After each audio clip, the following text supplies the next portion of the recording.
much to invite me to this meeting, for the organization. Thank you. So, I did not understand what was said, what was said from me. I think it will be okay. I'm coming from Valabre in the south of France. I know that some of you know this organization.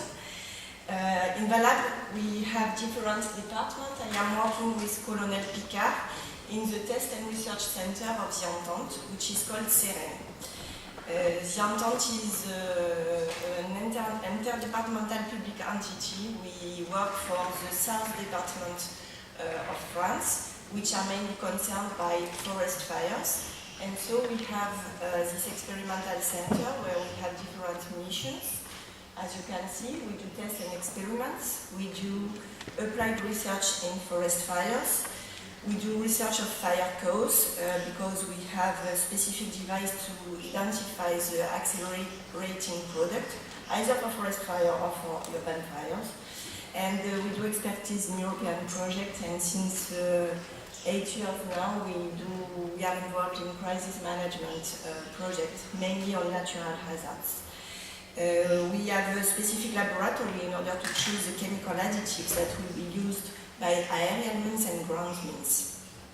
I know that some of you know the training school of Valabre, that we work with Colonel Blanc, Colonel Tozelo and Colonel Bedoni. And so I'm not in this department, but I will try to represent all this entity. I will present to you a big fire that we had last summer. David Caballero speak about that this morning. We had it in the southern France, in the Bouches-du-Rhône department. We had many fires at the same time, Rognac, Vitrolles and Pen-Mirabeau, on the 10th of August last year. So I will speak about the geographical, weather and operational context, the fire spread chronology, the impacts that we had, the lessons learned, the regulations that are applied actually in France, and some observations and recommendations. And as we speak since this morning, I will present you some tests that we do with the fire protective equipment, because we have to mix when it has been said when we fight against the wild and urban interface. Firefighters can fight against forest fires and against urban fires. So actually we are doing tests in order to try to find a common equipment. So last 10th of August, the department of Bouches-du-Rhône was threatened by many fires. You can see the smoke plumes that we had in Marseille. So you can see that it was very strong and the visibility was reduced a lot of. This is the area where we had these problems. So as you can see, we have many critical infrastructures in this area. We had 3 highways, which are over there with, you can see the number of vehicles per day, and moreover it was during the summer, so during touristic season. We have the Marseille airport, that some of you know already. It is a densely populated area with all the inhabitants that you can see here. And we have the train, TGV train station in Aix-en-Provence, the biggest shopping area of Europe, which is Plan de Campagne, and the high voltage line. So all the conditions were gathered to do the chaos as you just presented to us. Moreover, the weather context was very bad concerning forest fire issue, as we had vegetation under very severe water stress due to the weekend rainfalls over the last 4 months. As you can see, on 10th of August, the groundwater content was very, very little. It was less than 15 millimeters, which is nothing. And we had, as I say, the highest rainfall deficit recorded since a lot of years, as you can see on the slide. So you know that if the groundwater content is very low, for sure the vegetation is stressed a lot, and we can have fire propagation velocity, which is very, very high. So conditions were bad. We had 26 degrees of temperature, hygrometry of 25 degrees. big wind. You know that in Marseille, in south of France, the wind is called Mistral, so which very severe wind gusts. And the fire starts at the very beginning of the afternoon. The origin is human. There were some workers who were building a house, and they thrown a cigarette butt and went to go have lunch. And so the fire started from here, where you can see, and it took a long time to start, and after it developed a lot. The thing is that this fire was the third big fire of the day, because just before, so at 2 a.m., we had another fire around a gas exploitation facilities, which mobilized a lot of people. 2 hours later, we had another fire in another department, where unfortunately firefighters died because of exposure of a forest fire. And then at 3 p.m. the fire of Problemática started. And the fact is that we had 4 unavailable Canadians because the week before the fire we had a problem in Corsica with one of them, and fortunately we could have some of them this day, 6, because the day before we had nothing, 0 Canadians. So fortunately we had at least 6. So 3 Canadians on this specific fire, the other one were on the other fire, 1 dash, 2 trackers. So trackers for me it is the airplanes, not the team, and 1 helicopter. We asked to have 2 Canadians back from Corsica, 1,800 firefighters, 615 from extra departmental backup, and 500 rescue vehicles. It was for us a very big device, very developed device, and we had a phenomenal fire speed, as I will show you now. So you already saw this fire contour this morning during David Cavallier's presentation, because we did together some field experimentation in order to see where were the main problems. So as you can see, at 3 o'clock the fire started in Rognac, and it covers 7.2 kilometers in 1 hour and 20 minutes, which it is a very high speed. I will not tell you what is the classical speed of a forest fire, because you know better than me. So more or less 2 hours later, the fire reaches an area where you have many hotels with many tourists at this time, and we had a horse riding center which has to be evacuated. You will see in this case that a lot of quarters areas were evacuated, which is not at all theoretically what we do in France. In France, we are for the confinement. When we do evacuation, it is that things are very bad. Okay? So we evacuate an area called Painel, and then the fire runs along the highway and threatened, and it jumped a lot. As you can see here, we have a very big jump of the fire, and we had to disrupt the airport and all the highways. So it was a complete chaos. You know that when you cut highway, people are doing with their car, they are doing half a tour and they go back in the bad direction. So it is very dangerous. So we had many policies, gendarmerie, and so on in order to help us to manage this fire. Here you can see that we were obliged to do tactic fires. That means that firefighters put fires in order to have counter fires and to manage and to try to stop the fire in this area, okay? Because there were a lot of sensitive points. So here you can see, for example, a photo with the highway and people who are stopped with the car. Then, as I said, the fire jumped this highway, And we had instruction according to the incident commander. Only the incident commander choose and say what he wants to do. So in some areas we should have confinement in houses. People have to keep the gates of the property open in order firefighters can enter easily. And for some other areas we had to evacuate because the situation was catastrophic and was not manageable. And so it was very safe to have people all concentrating in the gymnasium where we could manage them and we could have them all together with us. Of course, when the day stopped, the airplanes should be stopped because we cannot have planes during the night.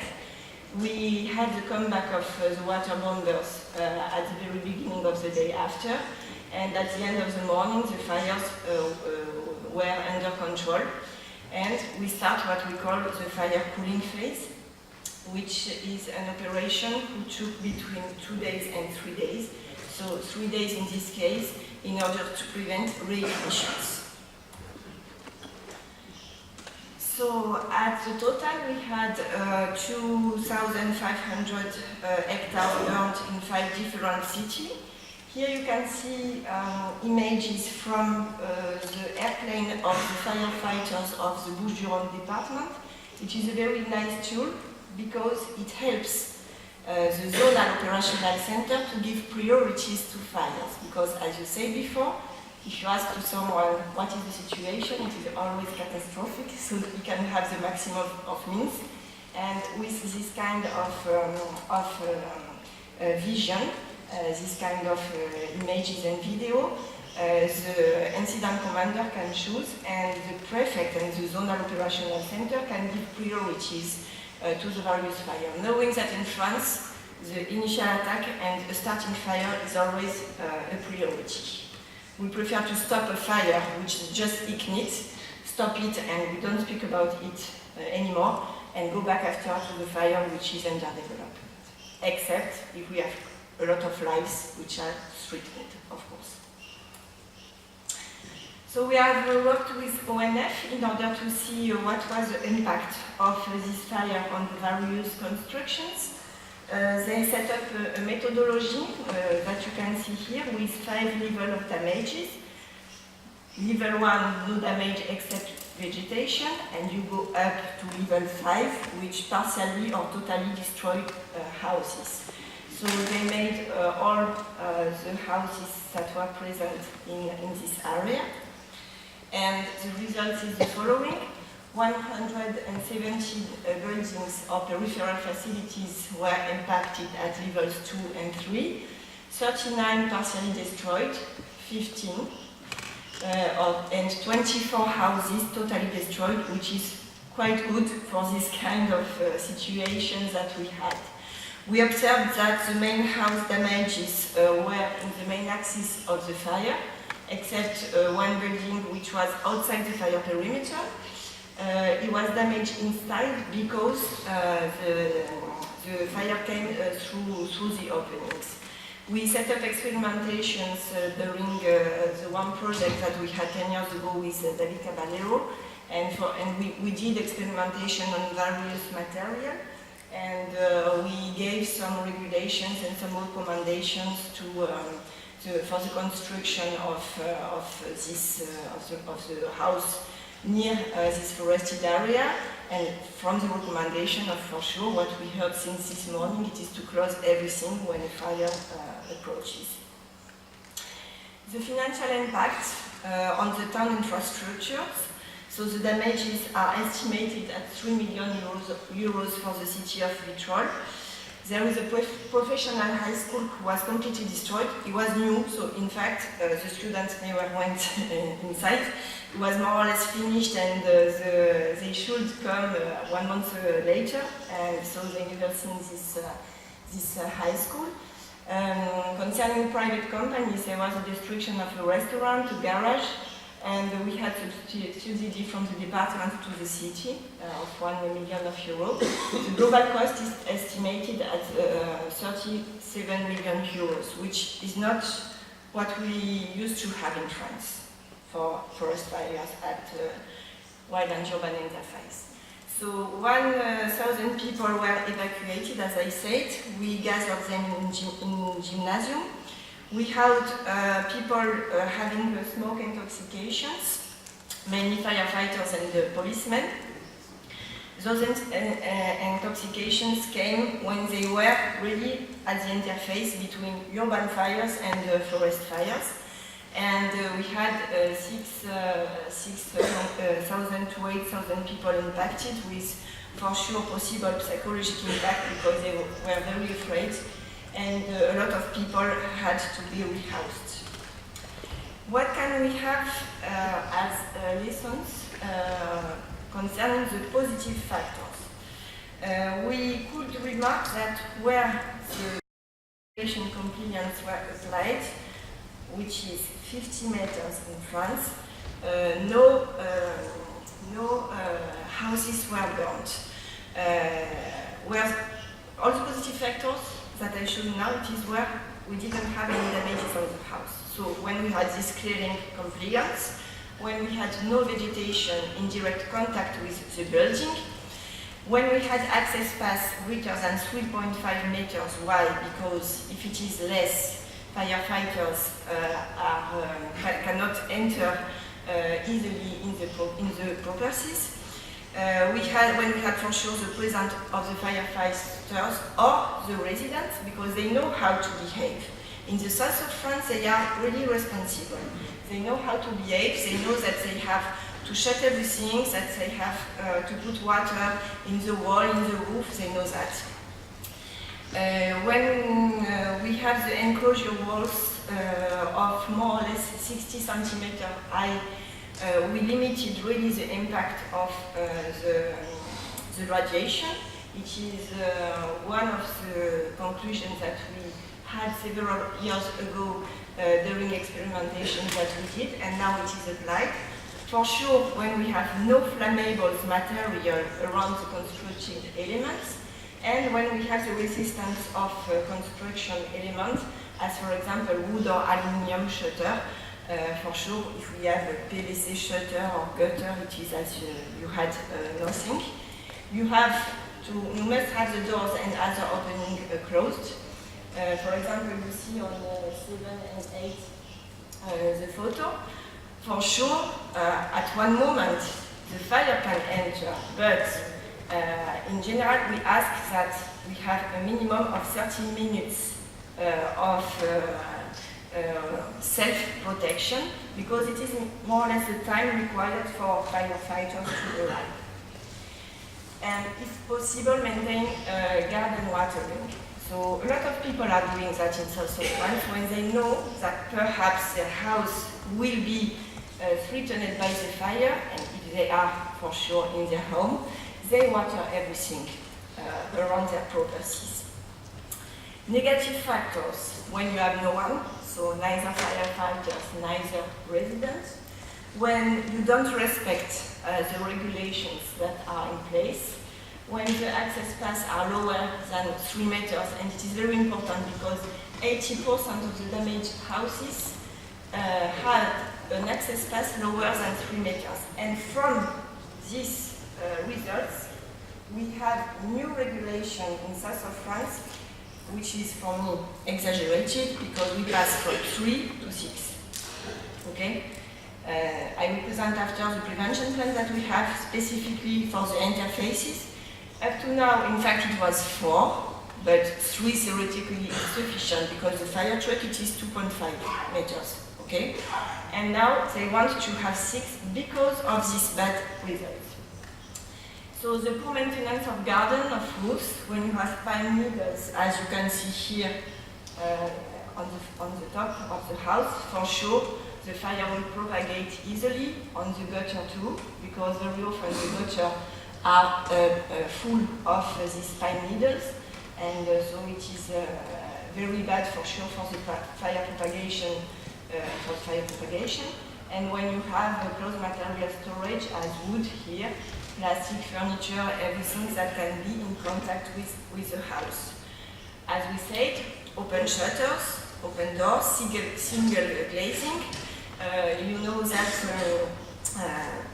David told us this morning we should have always double glazing because it is really better for the fire itself. We had a lot of problems with hedges, as you can see here. Cypress and pyracantha are very flammable and they spread the fire all over the property up to the house.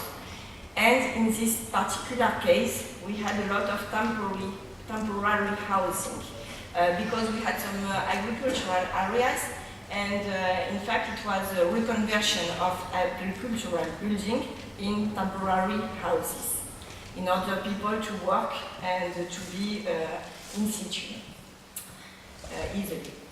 And we had 2 vehicles which were parked nearby these houses.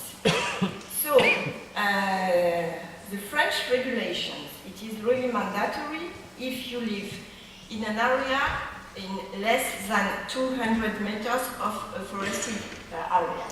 Clearing 50 meters around the house, 10 meters along the roads. The prefect, according to the risk, can bring and can increase this value of 50 meters to 100 or 200 meters. It is the case in the Var department, in the south of France. You can find some areas where the prefect obliges people to do that. In any case, the minimum is that, and you are obliged to do that. If in these 50 meters it is your properties, you have to do that. If in the 50 meters you are on the neighbor property, you have to do that too. And this creates problems, because very often the neighbor doesn't want that you go inside his property to clear things. So you just have to call the police to manage this thing. But this regulation is here to protect your house. So if 50 meters is on the neighbor, it is your house that you have to protect, so you have to clear. It is your obligation. So these are mandatory clearing. In some of the areas, not all, we have specific plans, what we call forest fire prevention plan, which is asked by the prefect. It is a plan where you will know if you are allowed to build or not new constructions. So you can have a completely not authorization. You can be not authorized to construct a new house if you are in a red area. In a red area, after you have 3 classes of blue areas, where you can construct under some regulations, and white zone, which is there is no risk. It is really the urban area. This plan are so asked by the prefect for some of municipalities, some of the departments which are in a high risk. In any case, if you are in red or in any of the blue one, you should have underground containers, gas tank. You are not authorized to have gas tank in the air. We had a specific meeting with our national gas provider, and they made nice experimentations in order to show us that in case of a forest fire, the heating of the tank will increase the pressure. So we should have the safety valve which generates a gas cloud or a flare. The thing is that as soon as you have this flare, you have a permanent threat for rescuers. So you need to extinguish everything very fast because this flare can spread the fire to the vegetation just around, and it can be a problem to the tank itself. But, as I said, at the wildland urban interface, the containers must be buried. It is mandatory. We have specific regulations according for the installation of such container, which exists since a lot of years, as you can see. And the experimentations that were conducted show that if the fire is close, we can have a blade effect depending on the exposure time. If the container is empty, the risk is increased for sure. And if we have up to 22 kilowatts per square meter, we have no risk of death. At the moment in France, we never had this kind of problem. We never had a blade effect due to forest fires. If you have so you have some minimum distance to be respected, depending for sure on the container's capacities. And if we, as I explained before, you know, with this little wall of 60 centimeters for the vegetation, if you build a solid wall around the container, you can decrease the security distance by 2. So it is a very nice study that was done by this organization, and which is used now for this prevention plan asked by the prefect. So the observation, the recommendation that we do is that we have to inform residents, which is well done really in France.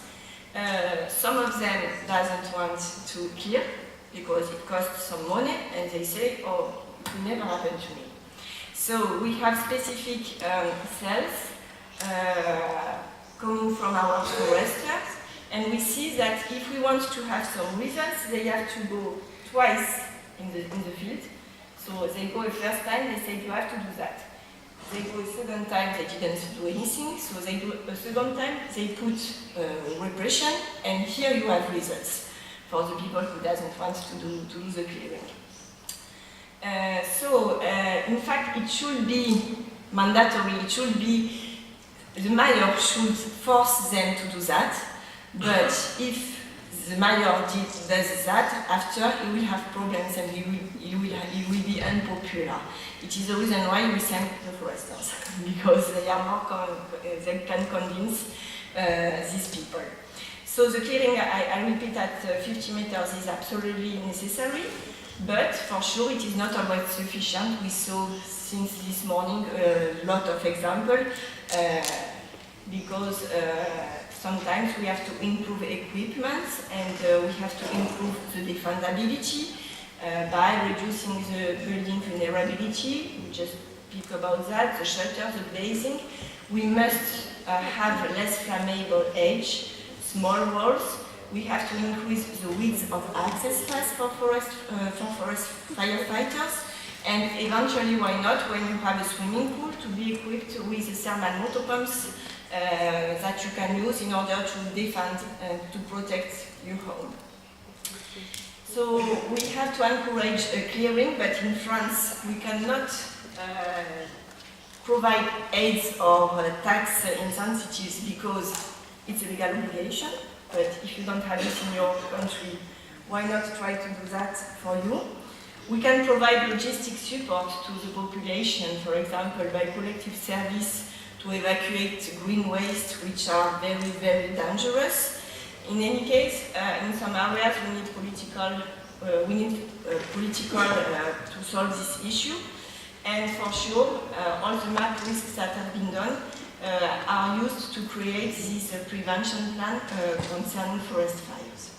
I have to say that this year in Marseille, so the big town of the south of France, the prefect set up this prevention plan, and so now it is a big fight with the mayor, because the mayor promised some building authorization to people, and the prefect said, no, you don't have to authorize people to build some house.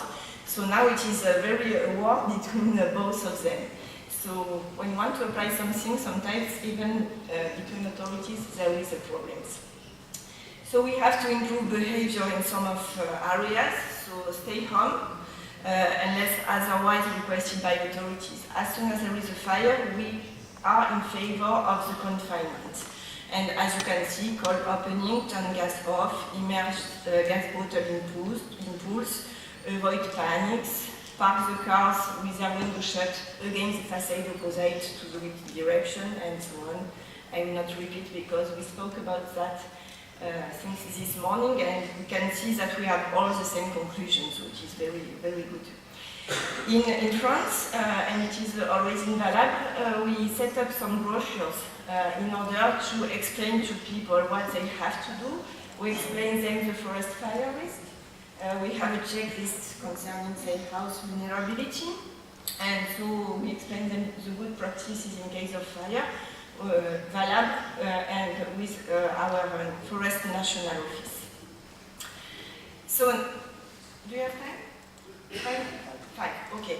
Just to tell you that actually we are doing experimentations, as I said. I will just perhaps show you, it will be shorter, the experimentation that we do with the protective equipment.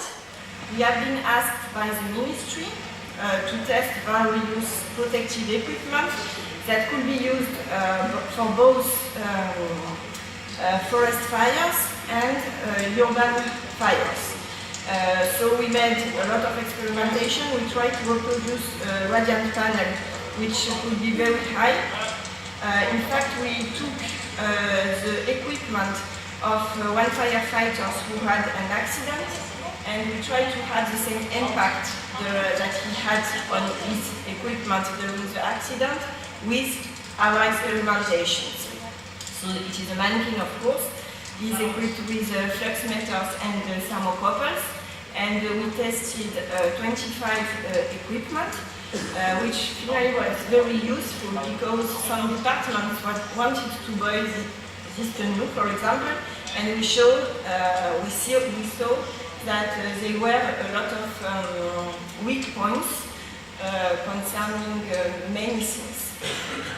So the protocol is to have at least 20 kilowatts per square meter during 1 minute on the guide, and after we analyze all the temperature layers of the equipment in order to see if the firefighters should be burnt or if it should be painted. And we could compare a lot of, so here we stop because we already reached this heat radiant panel that I show you. I told you 20 kilowatt per square meter. So we did observation, we compare with the accident we had before.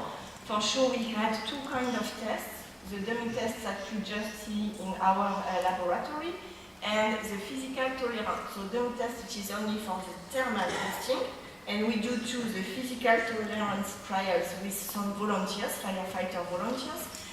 We had two thresholds, the thermal one and the physical one, and so we could eliminate some of the equipment as soon as the performance were under the threshold. So we did the experimentation as I showed you. The results were analyzed according to these 4 parameters: the pain threshold, the delay before burn, the burn duration, and the maximum temperature under the clauses. We had this reference, this equipment, which is for us our reference because it is used in both cases in the south of France for forest fires and for urban fires, and we provided some recommendation for the upper body, either to have 3 clauses, either 2 clauses at the upper body according to the results and to the characteristic of each layer, either to have 1 or 2 trousers. We are in favor of 2 trousers, 1 for the urban fire, and after you add a new one for the forest fires, which is what is actually under discussion. Okay, so all those conclusions are used by the French Civil Protection in order to write the guide for purchasing the new equipment of the firefighters. Thank you for your attention.